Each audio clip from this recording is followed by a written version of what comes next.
बिस्मिल्लाहिर्रहमानिर्रहीम। अस्सलाम वालेकुम। ये किस्सा हो सकता है आपने पहले भी सुना हो, लेकिन अच्छी बात दोबारा सुनने में कोई हर्ज नहीं। एक लड़का जो डकैती और कत्ल के केस में गिरफ्तार था, उसकी आखिरी पेशी हुई तो उसे सजाए मौत का हुक्म सुनाया गया और फिर करते करते वो टाइम भी आ गया जब उसे फांसी दी जानी थी। असूल के मुताबिक उससे पूछा गया कि अपनी आखिरी ख्वाहिश बताओ, तो उस लड़के ने कहा, मेरी माँ को बुलाओ, मैं उससे आखिरी बार गले मिलना चाहता हूँ। लिहाजा उसकी माँ को बुलाया गया और जब वो लड़का अपनी माँ से गले मिला तो एकदम से उसकी माँ चीखने और चिल्लाने लगी, क्योंकि उसके बेटे ने अपनी माँ के कान को अपने दांतों में लेकर इतनी ज़ोर से काटा कि खून उसके मुंह को भी लगा और वो औरत भी लहूलुहान हो गई। और अमला भाग कर आया और उससे उस औरत को छुड़वाया और उस लड़के को कहने लगे कि फांसी का फंदा देखकर पागल हो गए हो क्या? वो लड़का बोला, बिल्कुल नहीं, बल्कि अपने अंदर लगी हुई आग को माँ के खून से ठंडा कर रहा हूँ। वो लड़का बताने लगा कि मैं उस वक़्त 8-9 साल का था कि जब मैंने पहली बार चोरी की वो और पैसे लाकर माँ को दिए। माँ बहुत खुश हुई और मुझे शाबाश दी।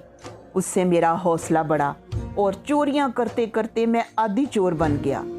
मेरी उम्र के साथ साथ मेरा हौसला भी बढ़ता गया और मैंने डकैतियां शुरू कर दी, और अगर कोई आगे से मदाखलत करता तो मैं उसे कत्ल कर देता। चोर से डाकू बना, डाकू से कातिल बना और कातिल बनकर फांसी के फंदे तक पहुंच गया। इस सब की जिम्मेदार मेरी माँ है।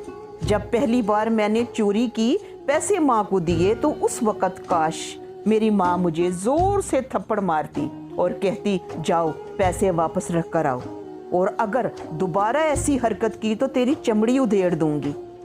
उस वक़्त मेरी माँ ने मेरी अच्छी तरबियत की होती तो आज ये खौफनाक मंजर और ऐसी मौत मेरा नसीब ना बनती।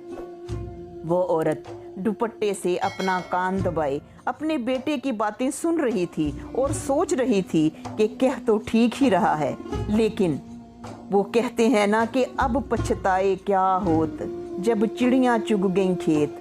वो औरत कम अकल थी, लालची थी, जो भी थी, एक माँ थी। देखकर ये सारा मंजर देखकर खून के आंसू रो रही थी, तड़प रही थी और दिल में सोच रही थी कि काश मेरे बेटे को फांसी ना होती, सज़ा हो जाती, और जब वो वापस आता मुझे गुनाहगार समझता, मुझसे गुस्से होता, मुझसे नाराज़ हो जाता।